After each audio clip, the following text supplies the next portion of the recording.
কি খবর? সবাই কেমন আছেন? এত কেন? আপনাদের সবাই কেমন আছেন? আমাকে শুনতে এবং দেখতে পাচ্ছেন কিনা একটু কমেন্ট করবেন।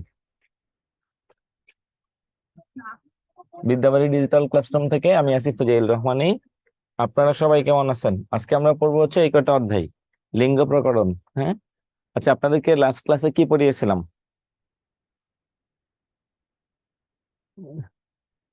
নমস্কার, পদ প্রকরণ পড়িয়েছিলাম। ওয়ালাইকুম সালাম। আমি ভালো আছি, আপনারা কেমন আছেন? সাদিয়া আক্তার, হ্যাঁ বলুন, কি বলতে যাচ্ছেন? স্যার আসসালামু আলাইকুম। স্যার ভালো আছেন? হ্যাঁ, ওয়ালাইকুম সালাম, ভালো আছি। আপনি কেমন আছেন? জি আলহামদুলিল্লাহ। স্যার আমি তো আপনার ফেসবুক আইডি খুঁজতে খুঁজতে শেষ, আমি আপনাকে পাইনি। ফেসবুকে খুঁজে পান নাই? না স্যার পাইনি। আচ্ছা, আমি আবার লিখে দিচ্ছি, হ্যাঁ, বানান আসবে। আমার আমার হোম ডিস্ট্রিক্ট হচ্ছে নেত্রকোনা, কলমাকান্দা থানা। আমি এর আগের বার প্রাইমারি ভাইবা দিয়েছিলাম, হয়নি। স্যার আচ্ছা, আপনি বলেছিলেন যে আপনার সঙ্গে অ্যাড হওয়ার জন্য, কেন কেন? হয়নি আপনি? আচ্ছা, কেন হয়নি এটা এটা নিয়ে আমরা একটু দেখবো যে কেন হয়নি। হ্যাঁ, আচ্ছা, আমরা এটা নিব। আমি আবার বলতেছি, আমার স্পেলিংটা বলতেছি, তাহলে যেন আপনি সহজে ধরতে পারেন। FUZAIL আমি লিখে দেবো। হ্যাঁ, একটু লিখে দিয়েন স্যার। হ্যাঁ, শাহিদা আক্তার, আপনি কথা বলুন। শাহিদা, কি বলতে চাচ্ছেন? আসসালামু আলাইকুম স্যার। ওয়ালাইকুম সালাম, হ্যাঁ বলুন। স্যার আমি আজকে লাইভ প্রথম জয়েন করলাম। আমার ছোট বাচ্চা আছে, তো আমি আসলে লাইভ ক্লাস করতে পারি না, তো খুব ইচ্ছা ছিল আপনার লাইভ ক্লাসটা করার। আজকে সৌভাগ্য হয়েছে আমার স্যার। লাইভ ক্লাস তো আমার না, লাইভ ক্লাস সোহাগ স্যার চালাচ্ছেন। সোহাগ স্যার। ও আচ্ছা, সোহাগ স্যার, হ্যাঁ খুব সোহাগ স্যার আমার খুব প্রিয় স্যার। উনি ওদিন একটা কথা বললেন যে যারা বাচ্চা নিয়ে প্রাইমারির প্রস্তুতি নিচ্ছেন হ্যাঁ। তারা হচ্ছে বিসিএস ক্যাডারের সমান। ভালো লাগছে খুব। আচ্ছা, থ্যাংক ইউ। এরপরে কি আছে? মুন, মন মন মন বলুন।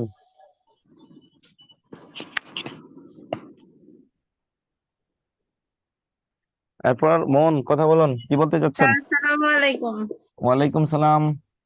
কেমন আছেন স্যার? আলহামদুলিল্লাহ, ভালো আছি। আপনি কেমন আছেন? জি স্যার ভালো। আমি আপনাকে ফেসবুকে খুঁজে পাইছি স্যার। নোয়াখালী পাইছেন? থেকে বলতেছি। জি স্যার পাইছেন? নোয়াখালী থেকে বলতেছি। জি স্যার নোয়াখালী থেকে। স্যার আমি ওকে। তো পাইনি, আপনার তো যেটা দিয়েছেন আমি সেই নাম দিয়েই তো স্যার আমি দিয়েছি। পেয়েছি এবং আপনার সাথে কথাও হয়েছে। পেয়ে একটা মেসেজ করে দিবেন, তাহলে হবে। একটা ইনবক্সে একটা মেসেজ করে রাখবেন, তাহলেই হবে। আচ্ছা, স্যার এফ আমি তো পাইনি। FUZAIL RAHMANY, এতটুকু দিলেই হবে। হ্যাঁ, আচ্ছা, আপনারা কোন কোন বিভাগ থেকে আছেন? ময়মনসিংহ স্যার বিভাগ, আমি চট্টগ্রাম বিভাগ, আর? চট্টগ্রাম বিভাগ থেকে। ওকে। ঢাকাতে আপনার আমাদের সাথে পরীক্ষা। কথাও হয়েছে স্যার। আমি খুঁজে পেয়েছি অনেক আচ্ছা, কষ্ট করে। হ্যাঁ হ্যাঁ হ্যাঁ। এরপর? অনেক অপেক্ষায় ছিলাম স্যার আপনার ক্লাসে। হ্যাঁ হ্যাঁ। আপনার ক্লাসে অপেক্ষায় ছিলাম sir. Thank you.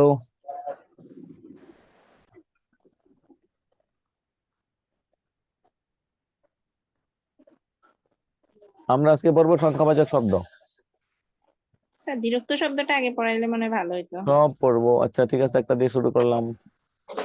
G sir.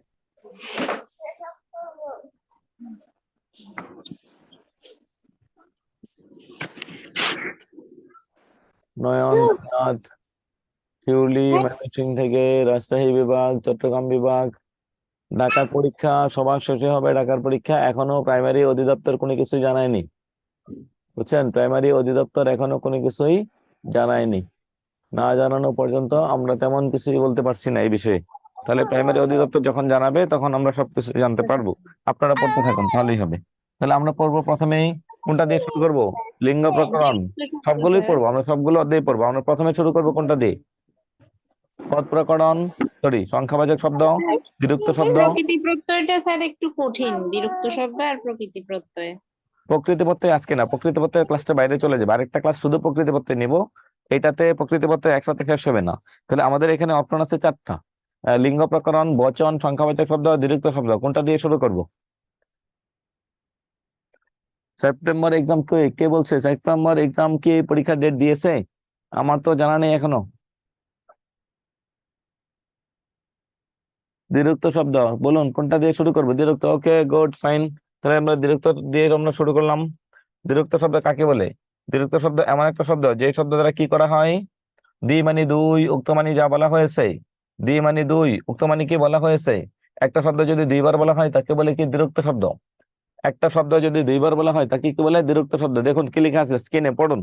দ্বিরুক্ত শব্দ এক, একটা শব্দ যদি দুইবার বলা হয় তার নামই দ্বিরুক্ত। বাংলা ভাষায় কোনো কোনো শব্দ, পদ বা অনুকার শব্দ একবার ব্যবহার করলে যে অর্থ প্রকাশ পায়, দুইবার ব্যবহার করলে সেই অর্থকে না বুঝে বিশেষ বা সম্প্রসারিত একটি অর্থ প্রকাশ করে, তবে তাকেই বলে হচ্ছে দ্বিরুক্ত শব্দ। একটা শব্দ যদি একবার অর্থ না বুঝাই, দুইবার অথবা একটা শব্দ যদি একবারে বেশি বলা হয় তাকে কি বলে? দ্বিরুক্ত শব্দ। দ্বিরুক্ত শব্দটা আমরা একবার একটা কথা বললে যে অর্থ বুঝি, দুইবার কথা বললে সেটা বুঝি না, ভিন্ন একটা অর্থ বুঝি, তাই এটাকে বলে দ্বিরুক্ত। আমি বললাম আমার জ্বর লাগছে, তার মানে আমার মাথার মধ্যে অলরেডি, আমার শরীরে অলরেডি কি করেছে? জ্বর চলে আসছে। কিন্তু এখন আমরা যদি বলি আমার জ্বর জ্বর লাগছে, তার মানে আমার জ্বর এখনো আসে নাই, তার মানে জ্বরের ভাব। তাহলে এই যে জ্বর শব্দটা একবার বললে যে অর্থ বুঝাই, দুইবার বললে সেই অর্থ বুঝাই না, বিশেষ অথবা সম্প্রসারিত একটা অর্থ বুঝাই, এটির নামই হচ্ছে দ্বিরুক্ত।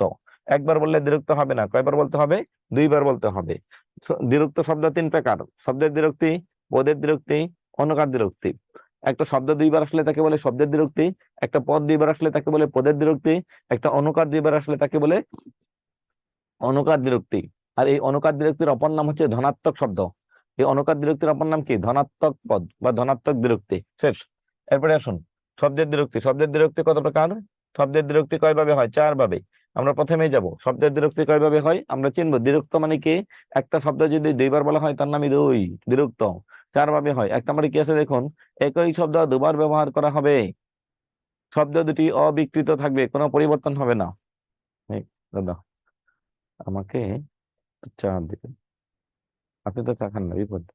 এটা শেষ করি মাঝখানে, করতে হবে। নাজমুল ভাই কি ম্যানেজার? এখন না, একটু পরে দেন। আচ্ছা, আমরা প্রথমে যাব ভালো ভালো। দেখুন একটা শব্দ দুইবার আসছে, ভালো ভালো, তাহলে কি বলছে? একই শব্দ দুইবার ব্যবহার করা হবে, এতটুকু মাথায় রাখবেন। একই শব্দ দুবার আসবে, কোনো পরিবর্তন হবে না।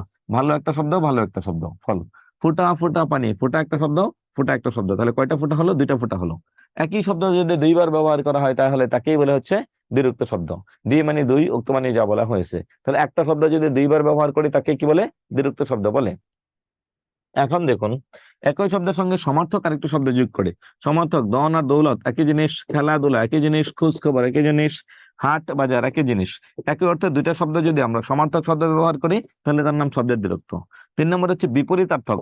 পৃথিবীর যে কোনো প্রান্তের 2টা বিপরীত শব্দ যদি আসে তাহলে যদি বলে কোন ধরনের দ্বিরুক্ত, তাহলে তার নাম হচ্ছে শব্দের দ্বিরুক্ত। বিপরীত শব্দ কি? আসার বিপরীতে যাওয়া, কি আছে? উঠার বিপরীতে বসা, ভালোর বিপরীতে মন্দ, ছোটর বিপরীতে বড়। তার মানে 1 নম্বরে বলছিলাম একই শব্দ দুবার ব্যবহৃত হবে, কোনো ধরনের কোনো পরিবর্তন হবে না। ভালো ভালো, আম নিয়ে আসো, ভালো শব্দটা কয়বার বলেছি? দুইবার। ফুটা ফুটা জল পড়ে, তাহলে ফুটা ফুটা কয়বার বলা হলো? দুইবার। এটার নাম হচ্ছে দ্বিরুক্ত। যদি বলে কোন ধরনের দ্বিরুক্ত হলো, একই শব্দ দুইবার ব্যবহার হয়েছে, তাই এটাকে বলে হচ্ছে শব্দের দ্বিরুক্তি। শব্দের দ্বিরুক্তি টোটাল কয়ভাবে হয়? 4 ভাবে হয়। কয়ভাবে হবে? 4 ভাবে। এক, একই শব্দ দুইবার হবে, কোনো পরিবর্তন হবে না। 2, সমার্থক শব্দ আসবে, একটা শব্দের আরেকটা সমার্থক শব্দ আসবে। 3, বিপরীতার্থক শব্দ আসবে, একটার বিপরীত আরেকটা শব্দ আসবে। এরকম যদি আসে তাহলে তাকেও বলে হচ্ছে বিপরীতার্থক শব্দ, আসলেও বলে শব্দের দ্বিরুক্ত। 4 ভাবে হয়, 3টা বলেছি। তাহলে আরেকটা কি আছে? সমার্থক শব্দ জোড়ার দ্বিতীয় অংশে আংশিক পরিবর্তন। কি আছে? দ্বিরুক্ত শব্দ জোড়ার দ্বিতীয় অংশে আংশিক পরিবর্তন, এই শব্দটা দেখতে হবে, আংশিক পরিবর্তন। তাহলে বললাম মিট মাট যে শব্দটা বললাম, ফিট ফাট যে শব্দটা বললাম, দেখুন দ্বিতীয় অংশে আংশিক পরিবর্তন কেমন হয়? মা আমাকে বকা ঝকা করেছে, বকা ঝকা, এই যে বকা, এরপরে কি আছে? ঝকা। তাহলে প্রথমে আছে ব, এরপরে কি আছে? ঝ। তাহলে বয়ের পরিবর্তে কি আসলো? ঝ। এটার নামই হচ্ছে কি? দ্বিতীয় অংশে আংশিক পরিবর্তন। তাকে দেখে আমি কাজটি কি করলাম? মিটমাট করে দিলাম, মিট মাট, ফিট ফাট, ফিট ফাট। এখানে ফটো ফটো, পার্থক্য কোথায়? রসিকারটা এখানে কি কার হয়ে গেল? আকার। তার মানে দ্বিতীয় অংশ আংশিক পরিবর্তন। তাহলে শব্দের দ্বিরুক্ত বানানে উ কার হবে নাকি শুধু ল হবে? ভালো ভালো হবে না, ভালো ভালো উকার হবে না। তাহলে এখন শুন, একটা শব্দ দ্বিরুক্ত মানে কি? একটা শব্দ দুইবার ব্যবহার করলে তাকে আমরা কি বলি? দ্বিরুক্ত বলি। দুইবার ব্যবহার করলে আমরা কি বলি? দ্বিরুক্ত বলি। তাহলে দ্বিরুক্ত শব্দ কয়ভাবে হয়? 4 ভাবে। একই শব্দ দুইবার, কোনো পরিবর্তন নাই। 2, যে কোনো 2টা সমার্থক শব্দ।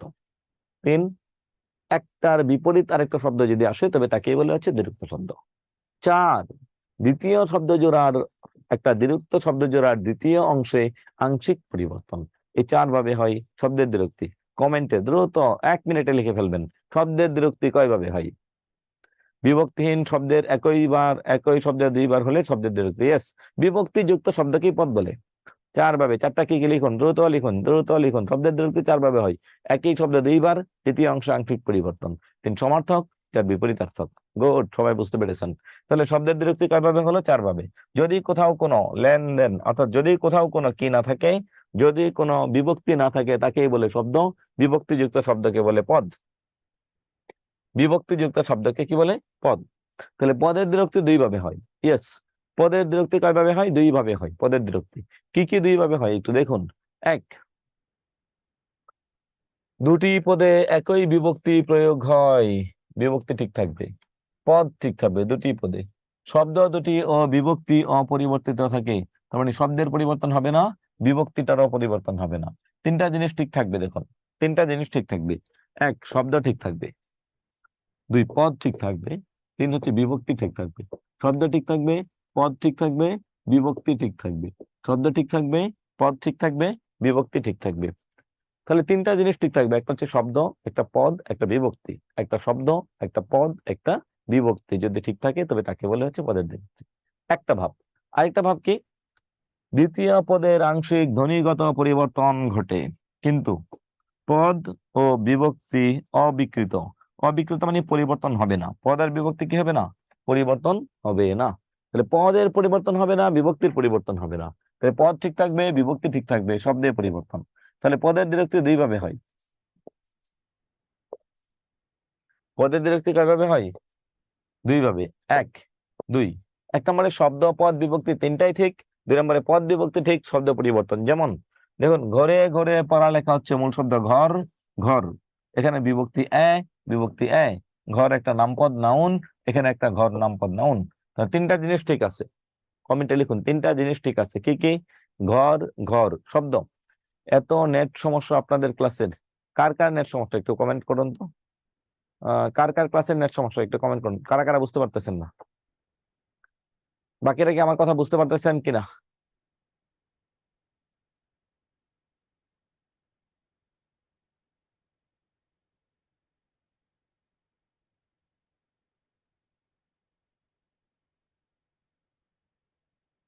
আমি ম্যাক্সিমামই দেখতে পাচ্ছি অল ক্লিয়ার। হ্যাঁ, বুঝতে পারছি।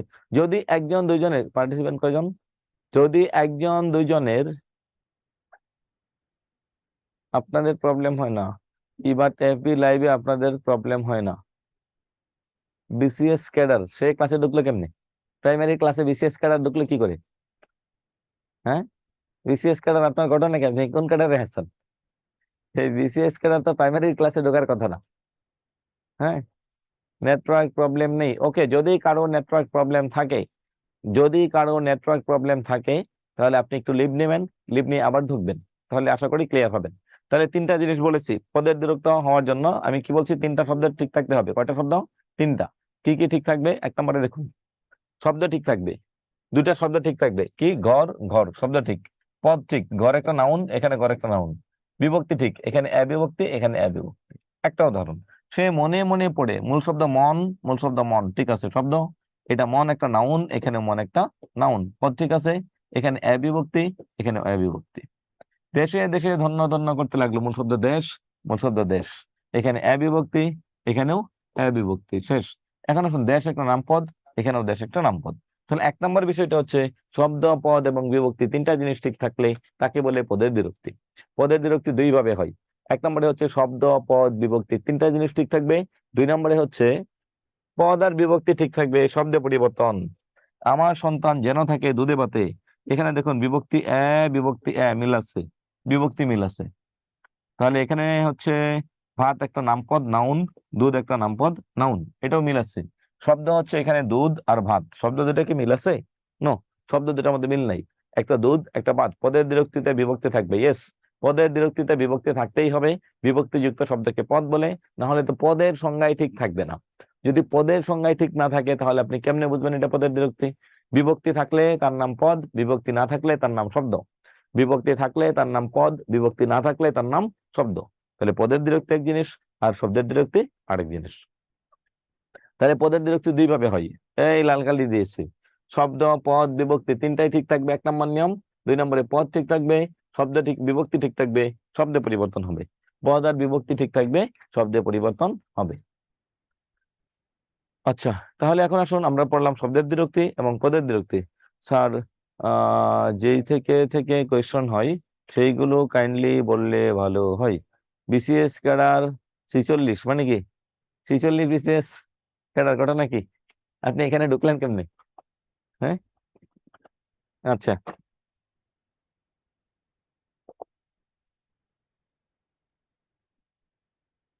আসুন এখন আসুন কোন কোন জায়গা থেকে প্রশ্ন হয় এবং কিভাবে প্রশ্ন হয়। এখানে দেখুন, এই যে এখান থেকে প্রশ্ন আসবে রাশি রাশি ধন। এখানে একটু খেয়াল করে দেখুন, রাশি রাশি ধন, ধামা দামা দান। এখানে কি বোঝায়? এখানে জাস্ট অর্থটা বোঝাবে। রাশি রাশি ধন দ্বারা কি বোঝাচ্ছে? রাশি রাশি ধন মানে কি বোঝাচ্ছে? আধিক্য। একটা ধান নাকি বেশি ধান? তার একটা কোয়েশ্চন আছে, বলুন কি কোয়েশ্চন আছে? এই ছেলেটাকে ক্লিয়ার করুন, কি বলতে যাচ্ছে। আচ্ছা, রাশি রাশি ধন এখানে কি অর্থ বোঝাচ্ছে? অনেক বেশি, আধিক্য বোঝাচ্ছে। এরপরে আসুন, এরপরে কি আছে? ধামা দামা ধান, এখানে কি বোঝাচ্ছে? আধিক্য বোঝাচ্ছে। আসসালামু আলাইকুম। ওয়ালাইকুম সালাম। 46 বিসিএস বলতেছিলাম। হ্যাঁ বলুন। স্যার, আমাদের প্রাইমারিতে যেগুলো আসার মতো, যেখান থেকে আসে সব সময় ওইখান থেকে একটু আন্ডারলাইন করে দিলে বলে দিলে ভালো হতো। শোনেন, প্রথম কাজ হচ্ছে দ্বিরুক্ত শব্দ পুরোটাই পড়তে হবে। ইদানিং প্রশ্নের ধরন অস্বাভাবিক মাত্রায় পরিবর্তন করতেছে। এই জন্য আগে প্রথম কাজ হচ্ছে এই অধ্যায় শেষ করবেন খুব ভালো করে। এরপরে সাজেশন, মানে হচ্ছে একটু আন্ডারলাইন করে দেওয়া কোনটা বেশি আসে। আমার কথা হচ্ছে চাকরির পরীক্ষার মধ্যে নো সাজেশন প্রথমেই, এরপরে বলবো সাজেশন দিব। স্যার, আমাদের বিসিএস কোশ্চেন আইসেন হ্যাঁ, লাইভ। বুঝি নাই। স্যার, আমাদের বাংলা ক্লাসে আইসেন, মানে 46 বিসিএস ক্লাসটা নিলে ভালো হয়। Bangla class, Facebook live Bangla Bangla জুমে বিসিএস এর মিলন স্যারের পাশাপাশি, বিসিএস এসালম স্যারের পাশাপাশি। বিসিএস এ আমার বিষয়টা হচ্ছে আমরা তো রেগুলার না, এই জন্য আমি ক্লাস নিচ্ছি না। নিচ্ছি হয়তো আপনাদের বেঁচে না, অন্য বেশ কয়েকটা বেচ আমার আছে। আমি যে কয়টাতে নিচ্ছি এই কয়টাতে মেবি আপনি নাই। আচ্ছা, এরপরে হচ্ছে সামনে থাকবে, আমি এইগুলো নিয়ে শেষ করতে পারতেছি না। ওই স্যার তো হচ্ছে সারাক্ষণ সার্বক্ষণিক নেই, আমরা তো ওই যে বছরে মাসে এসে বেশ অল্প কয়েকদিন সময় পাই হাতে, এই জন্য আমি সবগুলোতে ঢুকতে পারতেছি না, বুঝছেন। আচ্ছা, আমি চেষ্টা করবো, দেখি অফিসকে জানাবো। পাঠানা কি বলতে চাচ্ছেন দেখুন। তাহলে দেখুন, এখানে এখন জ্বর জ্বর বোধ করছে বলতে আমরা বেশি জ্বর না, এখনো জ্বর পুরোপুরি আসে নাই, হালকা একটু জ্বর এসেছে। এরপরে দেখুন, পরস্পরতা বা ধারাবাহিকতা বোঝাতে তুমি দিন দিন রোগা হয়ে যাচ্ছ। তাহলে দিন দিন দ্বারা কি বোঝাচ্ছে? প্রত্যেক দিন। আজকে একটু, কালকে একটু, পরশু একটু। রোগা একদিনে হয় না, আজকে কালকে পরশু এরকম করে করে রোগা হচ্ছে। তাহলে মূল বিষয়টা হচ্ছে এখান থেকে কোন অর্থে কোনটা, কোনটা কোন অর্থে বোঝে, এই অর্থটা সবচেয়ে বেশি আসে, যে কোনটা কোন অর্থে বিরক্ত শব্দ। ধীরে ধীরে যাই, এটাকে বলে ক্রিয়া বিশেষণ। কেন? যাওয়ার একটা অবস্থা বোঝাচ্ছে, কিভাবে যাই, ধীরে ধীরে। একটা বিশেষণ, এটা ধীরে ধীরে একটা অবস্থা মানে কি বিশেষণ। একটা বিশেষণ যখন একটা ক্রিয়ার দুর্বা গুণ বলে তাকে বলে ক্রিয়া বিশেষণ।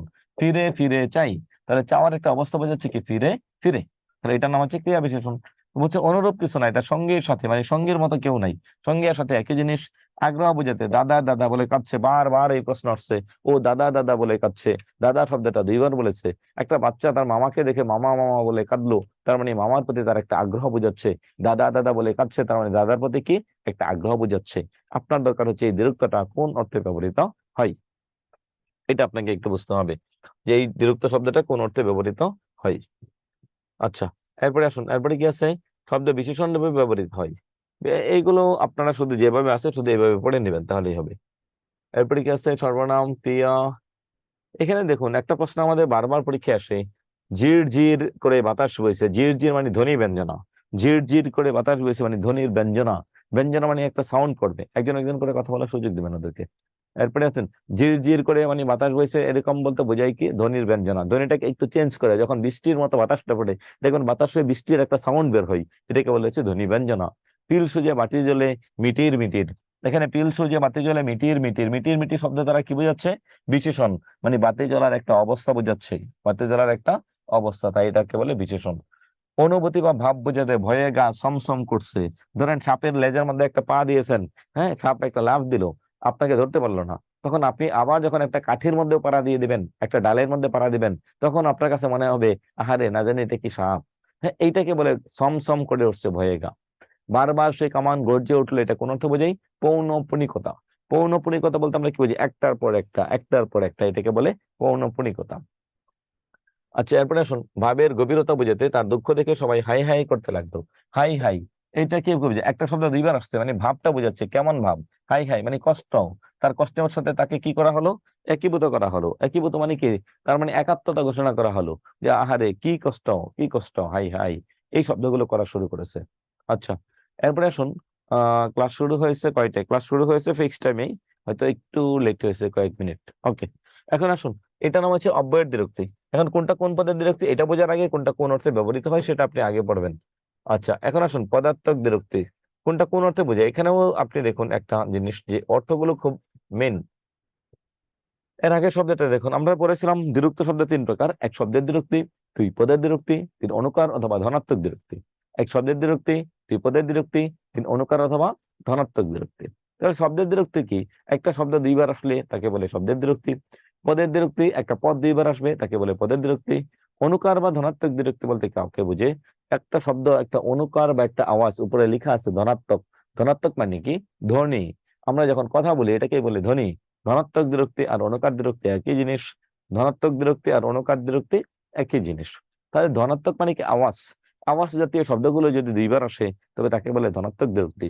তাহলে এখানে খেয়াল করুন, ধনাত্মক দ্বিরুক্তি দ্বারা আমরা কি বুঝি? চার ধরনের শব্দকে ধনাত্মক দ্বিরুক্তি বলি। এক এক নম্বরে হচ্ছে মানুষের ধ্বনি, দুই নম্বরে জীবজন্তুর ধ্বনি, তিন নম্বরে বস্তুর ধ্বনি।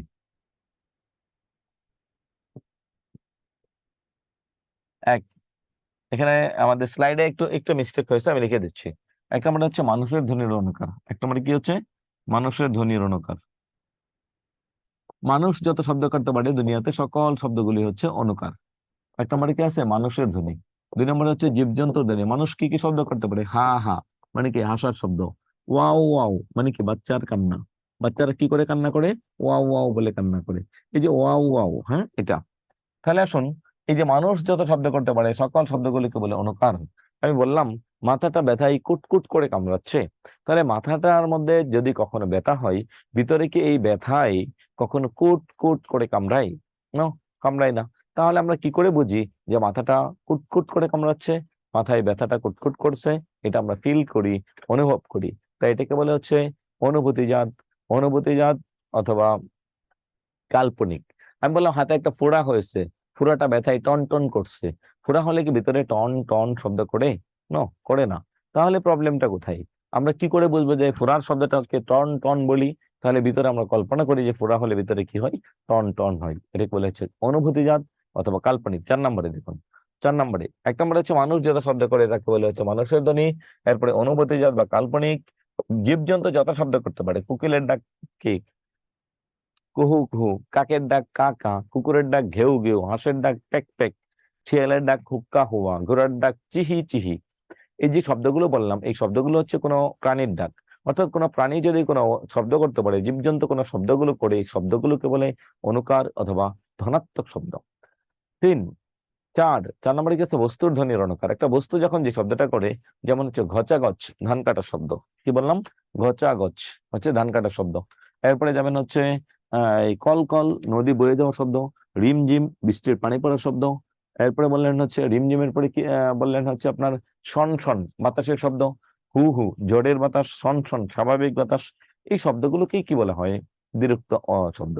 কোন ধরনের দ্বিরুক্ত? অনুকার অথবা ধনাত্মক। তাহলে আমরা দ্বিরুক্ত শব্দ আমরা শেষ দিকে চলে আসছি। একটা শব্দ যদি দুইবার ব্যবহৃত হয় তবে তাকে বলে দ্বিরুক্ত। দ্বিরুক্তটা হচ্ছে দুই প্রকার। দ্বিরুক্তটা হচ্ছে মর্মর, হচ্ছে গাছ ভেঙে পড়ার শব্দ। হ্যাঁ, দ্বিরুক্তটা হচ্ছে প্রথমত 3 প্রকার: শব্দের দ্বিরুক্তি, পদের দ্বিরুক্তি, অনুকার অথবা ধনাত্মক দ্বিরুক্তি।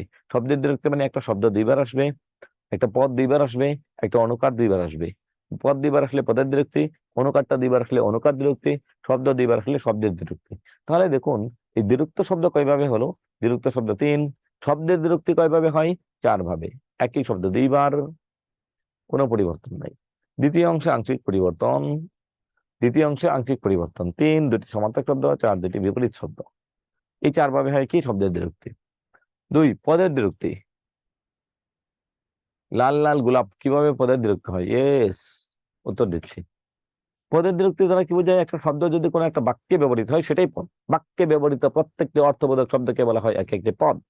এইভাবে লাল লাল গোলাপ শব্দটি পদের দ্বিরুক্তি হলো। ফাতেমা কি লিখছেন রোজিনা আক্তার সেতু। তাহলে একটা বাক্যের অন্তর্গত প্রত্যেকটি অর্থবোধক শব্দকে এক একটি পদ বলে। এখানে কোন ধরনের কোনো বিভক্তি না থাকলেও পদ। যদি বলি শুধু লাল লাল, শব্দের বিভক্ত, লাল লাল গোলাপ, লাল লাল গোলাপ, এটা একটা বাক্য। গোলাপ লাল লাল হয়, লাল লাল গোলাপ হয়, এখানে সমাপিকা ক্রিয়া নাই। এখানে একটা উক্ত অথবা উজ্জ অথবা অনুক্ত অথবা লুপ্ত ক্রিয়া আছে, এই জন্য এটা বাক্য বা বাক্যর মধ্যে থেকে আসে পদ। যদি শুধু লাল লাল বলি তাহলে তার নাম শব্দের বিভক্ত, লাল লাল গোলাপ বললে সেটার নাম হচ্ছে পদের বিভক্ত। তাহলে আসুন, পদের বিভক্ত দুই ভাবে হয়, শব্দ পদ বিভক্তি তিনটা ঠিক থাকবে। দুই, পদ আর বিভক্তি ঠিক থাকবে, শব্দে পরিবর্তন। পদ আর বিভক্তি ঠিক থাকবে, পরিবর্তনটা হবে কোথায়? শব্দে। শব্দের বিভক্তি গেল, পদের বিভক্তি গেল। তিন হচ্ছে অনুকার অথবা কি ধনাত্মক বিভক্তি। অনুকার শব্দের অর্থ হচ্ছে আওয়াজ। মানুষের মুখ নিঃসৃত বিভিন্ন আওয়াজগুলো আছে, এই আওয়াজগুলোকে বলে অনুকার। মানুষের ধ্বনিকে বলে অনুকার, জীবজন্তুর ধ্বনিকে বলে অনুকার, কাল্পনিক ধ্বনিকে বলে অনুকার, বস্তুর ধ্বনিকে বলে অনুকার বা ধনাত্মক শব্দ। বিরক্ত কি মোটামুটি বুঝতে পেরেছেন কিনা? কারো কোনো প্রশ্ন আছে কিনা একটু কমেন্ট করবেন প্লিজ। বিরক্ত শব্দ নিয়ে কারো কোনো প্রশ্ন আছে কিনা?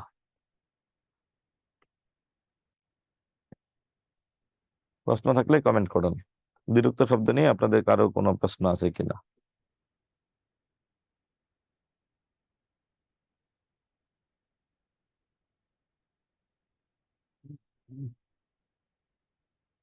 আচ্ছা, আমরা বিরক্ত শব্দ জোড়ার পরের অংশে যাব।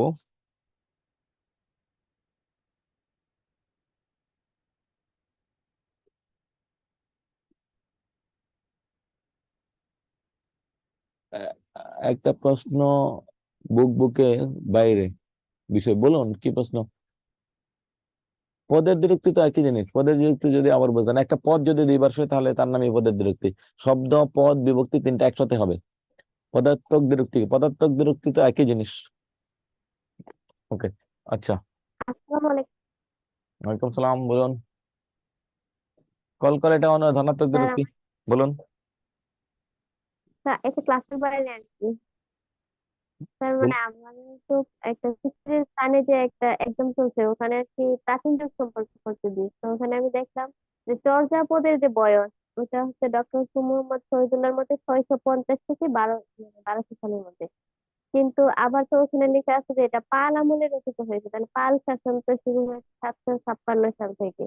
হুম, তাহলে চর্যাপদের বয়স কি করে 600 থেকে হলো? যদি আপনি 650 থেকে ধরেন তাহলে কত বছর হবে? 1400 বছর। 1773। 1400 যদি আমরা 650 সাল ধরি, তাহলে আমরা ওইখানে কত হয়? 350 বছর। এখন এখানে কত হচ্ছে? 100 বছর। তাহলে কত? 350 আর 100, না না স্যার, 1350, 1350 বছর। আর সুনীতি কুমার চট্টোপাধ্যায়ের মতো বলতে 1300 হচ্ছে। না, আমার প্রশ্নটা হচ্ছে এখানে যে আমরা তো এটা ক্লু পাইছি যে এটা পাল আমলে রচিত হয়েছে, কিন্তু পাল শাসনামল তো শুরু হয়েছে আমরা জানি 756 সাল থেকে। শেষ হয়েছে কত তাহলে সালে? চর্যাপদের, পাল শাসন তাহলে শেষ হয়েছে চর্যাপদ, তা জানি না আমি। তবে 400 400 বছর বছর হিসাব শাসন করুন, করছে এটা। প্রায় 400, 396 বছর। 400 বছর মতো পালরা এই দেশ শাসন করেছে। বাংলার সবচেয়ে দীর্ঘস্থায়ী রাজবংশের নাম হচ্ছে পাল বংশ। তাহলে পালরা যদি আপনার 700 সাল থেকে শুরু করে আরো 400 সাল ধরলে 900 সালের দিকে হয়। এই 900 সালের দিকে, 900 তো সামথিং হবে, 900 সালের দিকেও কিন্তু চর্যাপদ রচনা, অর্থাৎ এই লাস্টের দিকে এসে তারা এই চর্যাপদ রচনা করেছেন, পাল শাসনের শুরুতেই নয়। ডক্টর মোহাম্মদ শহীদুল্লাহর মতো যদি আমরা ধরি তাহলে অপশন বছর হবে 1350 বছর। আর যদি সুনীতি কুমার হুম, চট্টোপাধ্যায়ের মতে ধরি তাহলে 1000 বছর। পরীক্ষায় যে প্রশ্নটা এসেছিল ওইখানে সর্বোচ্চ অপশন ছিল 1000 বছর। বুঝতে হুম। পেরেছেন? জি যুগ্মনীতি স্যার, মানে হচ্ছে এটাই তো দ্বিতীয় অংশে আংশিক পরিবর্তন করবেন, তাহলে টাপুর টুপুর এটাকে বলে যুগ্মনীতি। মিট মাট এটাকে বলে যুগ্মনীতি। দ্বিতীয় অংশে আংশিক পরিবর্তন করব। তাহলে পরে জয়েন করেছি তাই বুঝতে কষ্ট হচ্ছে। ক্লাস রেকর্ড পাবো? অবশ্যই অবশ্যই রেকর্ড পাবেন। ছোট ছোট ডাল কেটে ফেলা বাক্যে কোন অর্থে বিরক্তি? ছোট ছোট ডাল আধিক্য, এখানে অনেকগুলো ডাল ছিল এই জন্য কেটে ফেলছেন, এটাকে বলে আধিক্য অর্থ বোঝাই। আচ্ছা, আমরা নামাজের জন্য আপনাদেরকে জাস্ট 10 মিনিটের ব্রেক দেবো। হ্যাঁ, ওয়ালাইকুম সালাম। আচ্ছা, আমরা 10 মিনিটের ব্রেক দিয়ে আমরা নামাজটা শেষ করবেন। আর যাদের নামাজ, যারা সুযোগ পাবেন নামাজে না যাবেন বা অন্য ধর্মের যারা আছেন, ওনাদের কাজ হচ্ছে 10 মিনিটে 3টা বিষয় একটু কমেন্টে লিখে দিবেন। কি কি লিখে দিবেন? যে শব্দের বিরক্তি 4 ভাবে হয়, কি কি 4টা ভাব? পদের বিরক্তি 2 ভাবে হয়, কি কি 2টা ভাব? অনুকার বা ধনাত্মক বিরক্তি 4 ভাবে হয়, কি কি? আমরা শুরু করব জাস্ট এখন বাজে 37 মধ্যে আমরা শুরু করার চেষ্টা করব। 10 মিনিটের ব্রেক দিলাম, এটা হচ্ছে আসরের নামাজের জন্য। Right.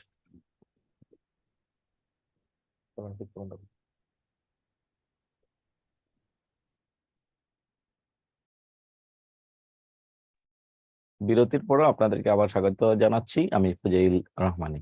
ওকে, আচ্ছা, বাংলা অনেকে লিখছেন, অনেকে উত্তর দিয়েছেন, সবারটা মোটামুটি সঠিক।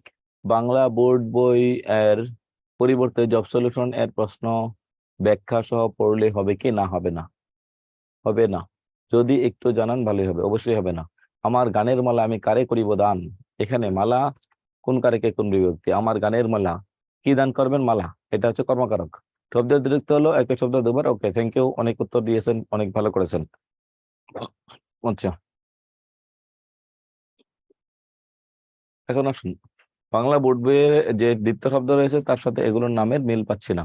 বাংলা বোর্ড বইয়ে কেন কোনটার মিল পাচ্ছেন না আমাকে একটু দেখেন। আমি তো 100% বোর্ড বই পড়াচ্ছি, 100% বোর্ড বই পড়িয়েছি। তাহলে আপনার বোর্ড বইটা নতুন, নতুন বোর্ড বই হলে চলবে না। শেষ নাকি? হ্যাঁ, একটা শেষ, আরেকটা তো ট্রাই। আপনি কি হ্যাঁ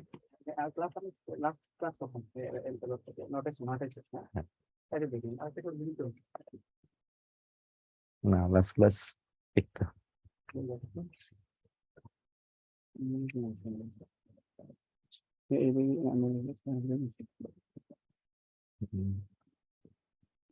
ছাত্র থেকে নয়,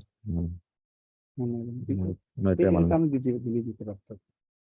এটা আমি কোনোভাবে তারপর স্যার না আসে, একটা ক্লাসের জন্য আসবে, তাই না? এই তো আমাদের একটা ক্লাস হবে। 3টায়, 5টায়, 7টায়।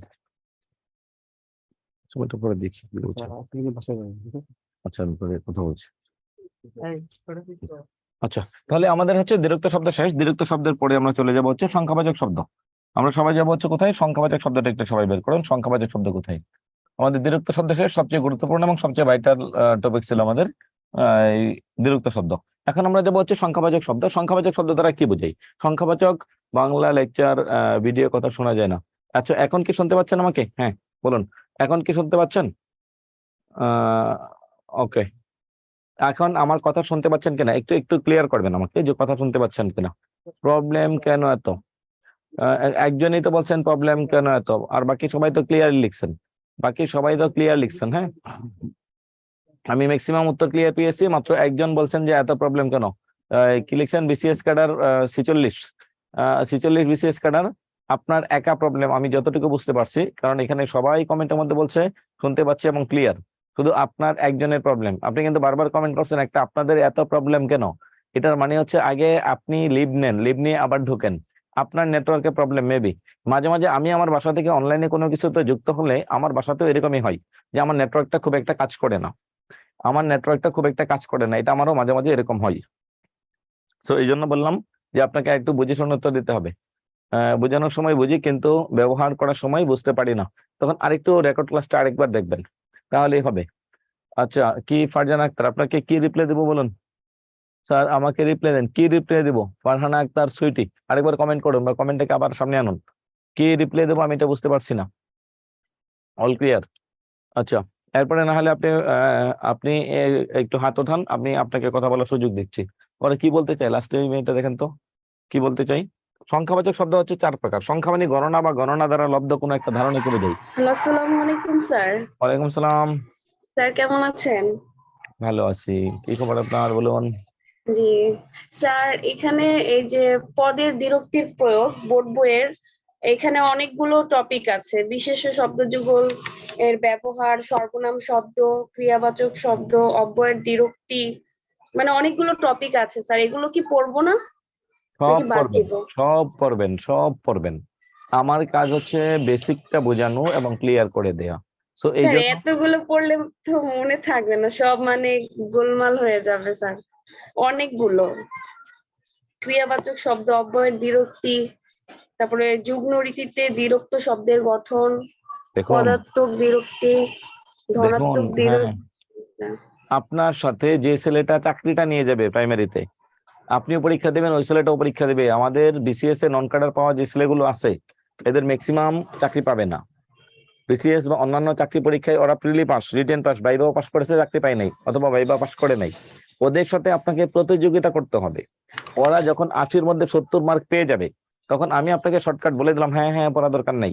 দেখুন, আমি যদি বলে দেই, এটা ড্রাইভারটা আমার উপর চলে আসবে। এটা রিজিকের বিষয়। আপনার সারা জীবনের রিজিক আপনি অন্বেষণে বের হয়েছেন।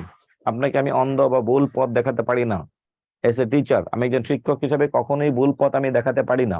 যখন দেখবেন আপনি 55 পেয়ে প্রিলি পাস করেছেন, আরেকটা ছেলে 75 পেয়ে প্রিলি পাস করেছে, 20 মার্কের ডিফারেন্স, চাকরি আপনার হবে না। সান্ত্বনা পুরস্কার হিসেবে আপনি একটা ভাইবা দিতে পারবেন, সান্ত্বনা পুরস্কার হিসেবে আপনি একটা ভাইবা দিবেন, কিন্তু আপনার চাকরিটা কিন্তু হচ্ছে না। এটা একটু মাথায় রাখবেন, বুঝছেন? জি এখন আমি জি যদি স্যার। বলি যে না, আমি যতটুকু পড়াইছি ততটুকু দিয়ে হবে, আপনি আমার উপর ভরসা রেখে আপনি কিন্তু ততটুকুই পড়বেন, আর পড়বেন না। কিন্তু আপনাকে সর্বোচ্চ প্রিপারেশন নিতে হবে, প্রিপারেশন সর্বোচ্চ নিতে হবে, বুঝতে জি পেরেছেন? স্যার। পড়তে হবে, পড়ার কোনো বিকল্প নেই। আপনি কয় ঘন্টা করে পড়ালেখা করেন? জি স্যার, 4-5 ঘন্টা স্যার। আর একটু বাড়ান। ছেলে পেলে আমরা যখন চাকরি নিয়েছি, আমরা 14, 15, 16 ঘন্টা করে পড়ালেখা করতাম।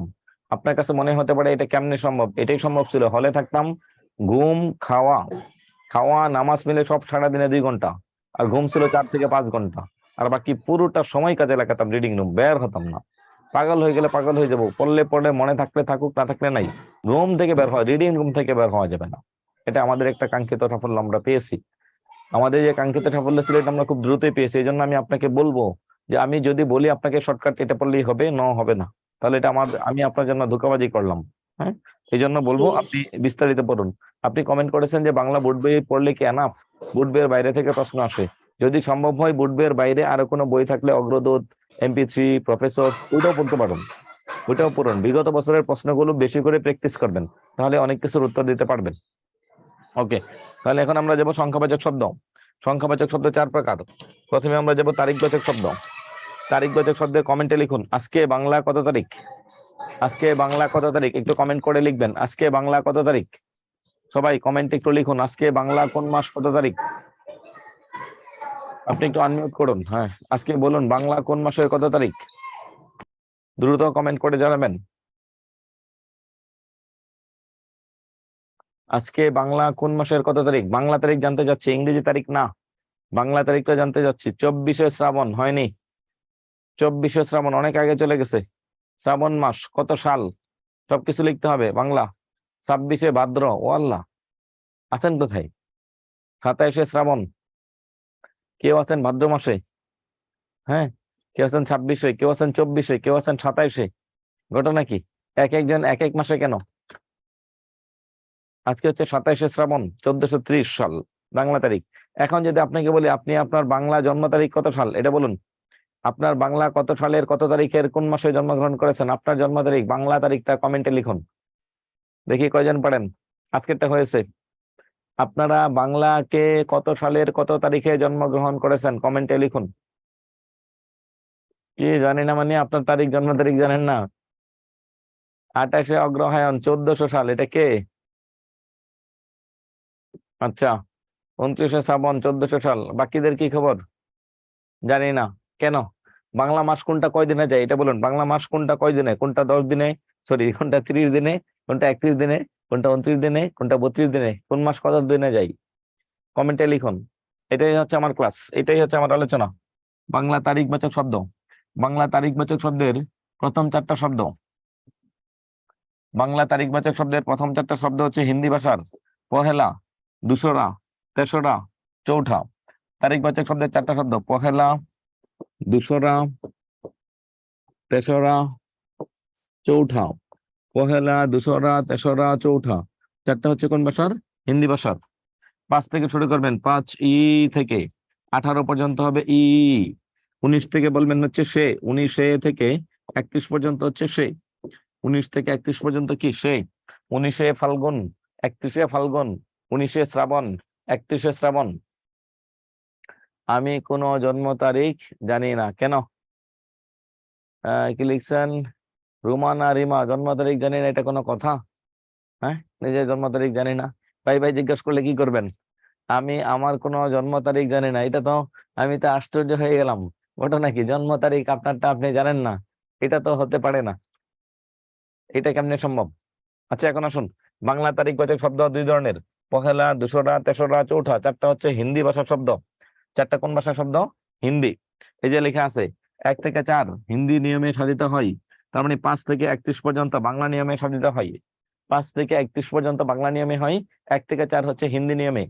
1 থেকে 4 হিন্দি নিয়মে, এরপরে বাকিটা হচ্ছে কি 1 থেকে 4 কোন নিয়মে হয়? হিন্দি।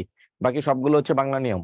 তাহলে পহেলা, দুসরা, তেসরা, চৌঠা, 5 ই থেকে 18 পর্যন্ত ই, এরপরে হচ্ছে 19 থেকে সে, একেবারে হচ্ছে 31 পর্যন্ত সে, 3টা ভাগে বিভক্ত হলো, শেষ। তাহলে বাংলা মাস কোনটা কত দিনে যায় একটু কমেন্টে লিখবেন, কোনটা যায়। সার্টিফিকেটটা জানি, সার্টিফিকেট জানলেই হবে। শেষ করে দেন। আমার হচ্ছে 6টা 8টা পর্যন্ত। তো পর্যন্ত। আমার তো কাজ আছে 1-1.5 ঘন্টার জন্য। তো ওই যে ওখানে ও, 8টা পর্যন্ত। ঠিক। আমরা হচ্ছে থাকেন পরে আচ্ছা, পরে কথা হবে, হ্যাঁ। আচ্ছা, দুশোরা নাকি দুশোরা, দুটাই সঠিক।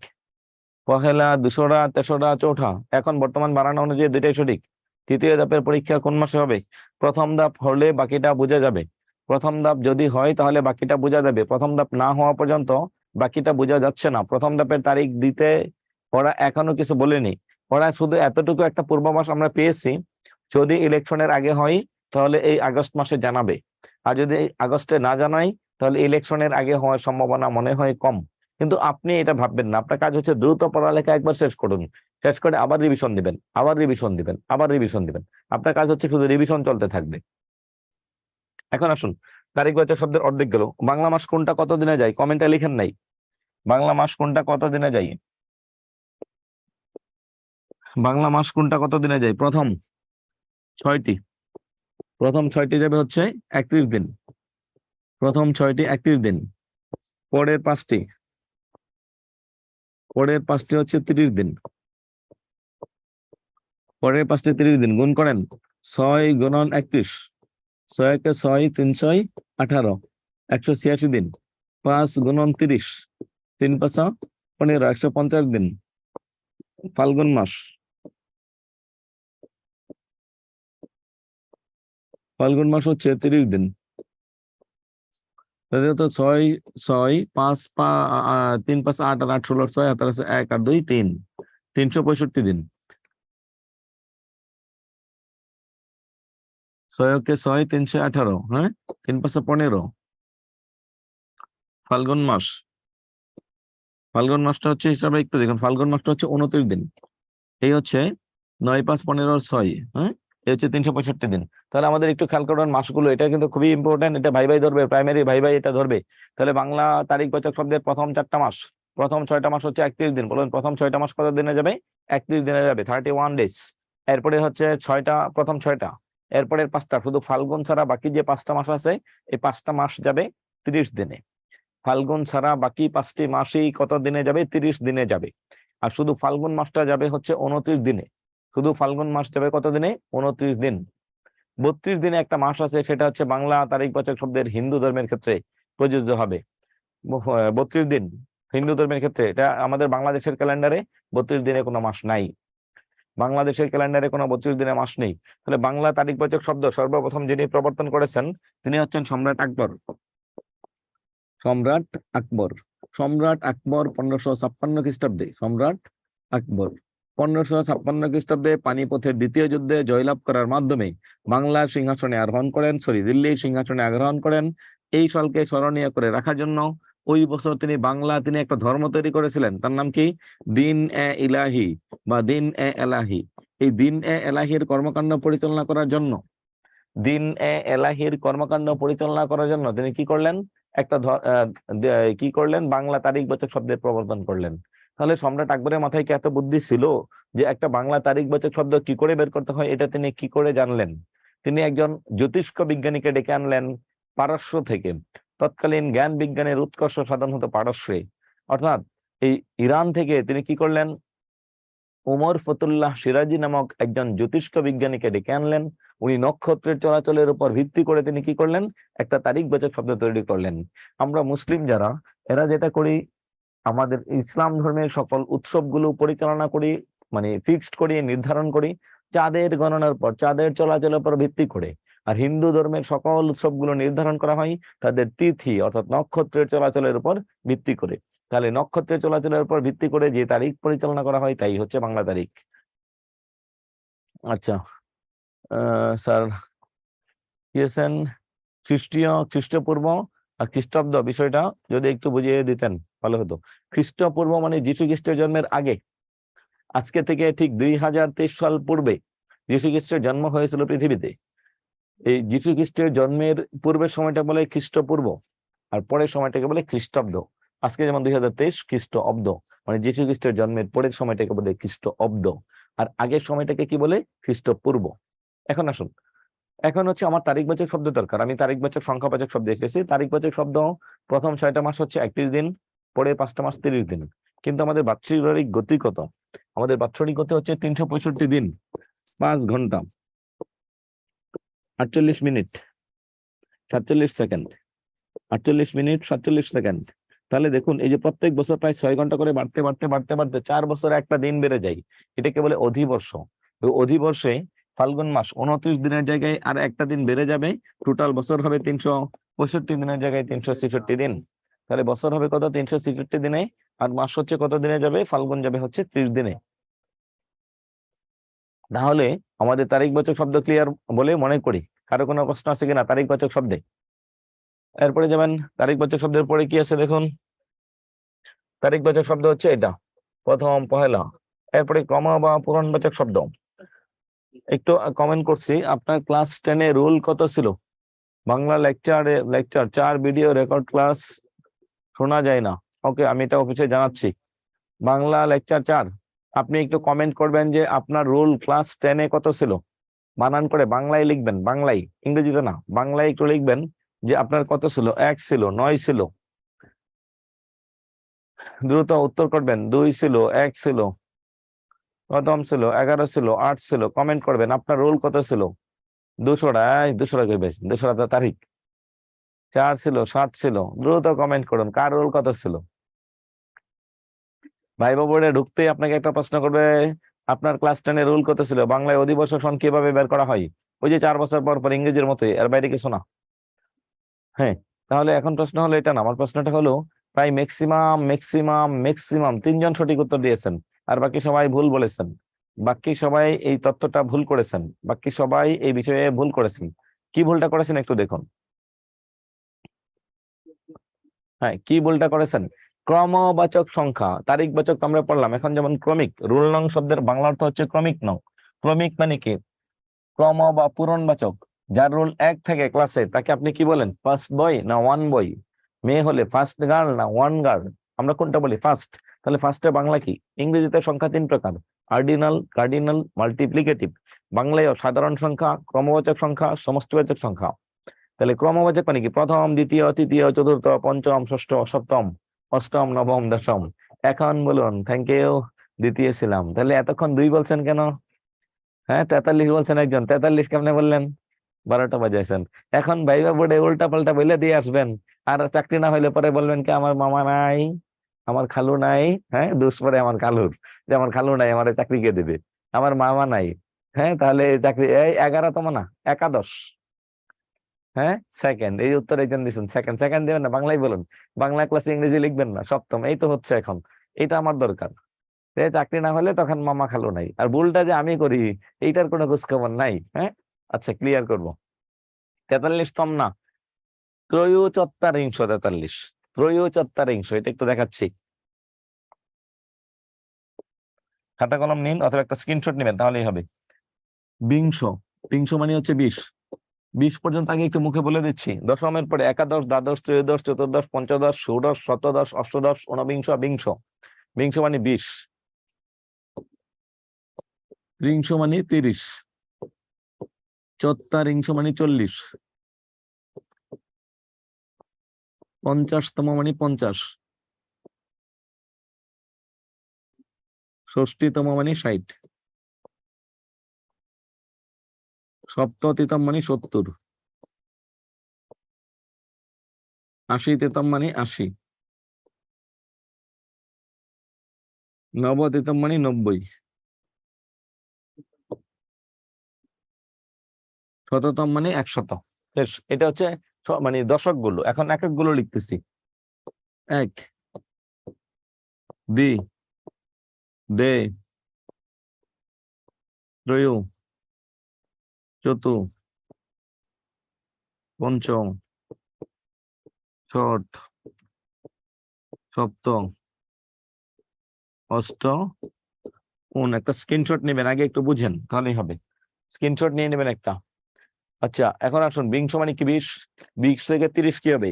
বিংশ, একবিংশ, দেখুন দুই পাশ থেকে মিলাবেন। 17 হচ্ছে ষোড়শ, সপ্তদশ, এটা হচ্ছে 17।